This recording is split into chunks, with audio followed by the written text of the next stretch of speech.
Hello everyone, I'm Chris Erkley. Welcome to your Wednesday edition of the PE Crime Blotter. A realtor in Corona actually had her home used as a decoy as part of a Nigerian rental scam. I'm joined now by Press Enterprises' Deb Krzyzewski. Deb, you're actually contacted by the homeowner. Yes, I was. She's a very reputable real estate broker and realtor who has had a practice in Corona for quite some time.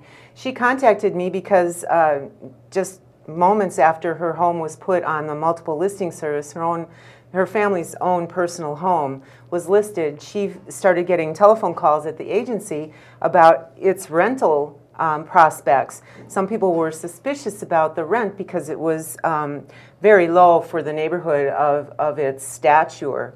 So she started checking things out, and lo and behold, an ad had materialized on multiple online platforms by a man who claimed to be her husband and wasn't. This is actually happening on a lot of pretty prominent rental websites. They get to learn a little bit about you, and then you say kind of exploit people's interests. In this case, religion was involved. That's correct. The individual that said that they were leasing the property claimed that they had decided to retire a very good professional career as a civil engineer. The wife, he claimed, was an attorney, and they were missionaries in Africa. So they had decided that they were going to spend 4 to 5 years as missionaries, and so in exchange for low rent, they wanted someone who was Christian and responsible and clean living to move in and take care of the property. This obviously happens all over, but how common is this here in the Inland Empire? Well, it's becoming more and more common. I'm getting more and more calls from individuals on multiple levels about rental scams and cons. In one case, a young couple who moved into a home had all of the furniture put into the home near a school, very excited about it. Were thrown out 48 hours later when police knocked on the door and said, "We're sorry, but this home was rented by someone else."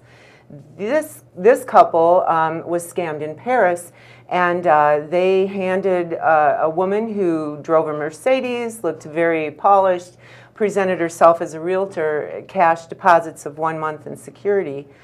They lost their money and they were homeless.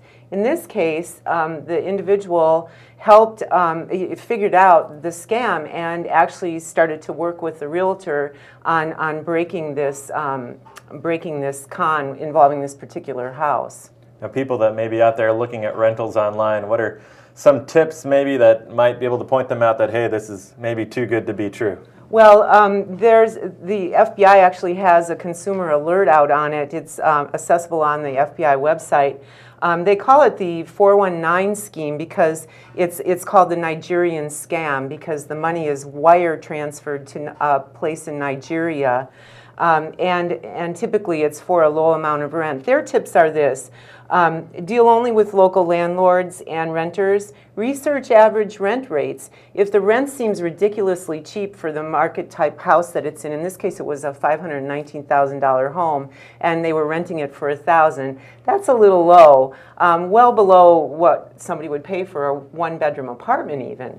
So that should be a clue. Wiring money, that's a total flag. The reason that people ask for money to be wired is it can't be traced. So if someone asks you for that, or if they're looking for a cash advance, please, that's a red flag all over the place. Just be very careful. If you do a drive-by and you see that the rental sign has a name that's different from the one of the person purporting to be the landlord, that's another clue. Emails written by someone in poor or broken English, though we know that for some people English is a second language, so you need to be prudent of that. But if they're using words and you're kind of getting an idea that they're not totally familiar with the property, that would be a definite clue. And then finally, any request to give out a social security number, credit card information, these are other red flags. So those are just a few. All right, Deb, thanks for the tips. You're welcome. That does it for your Wednesday edition of the PE Crime Blotter. Be sure to stay tuned right here on PE.com for the latest breaking news.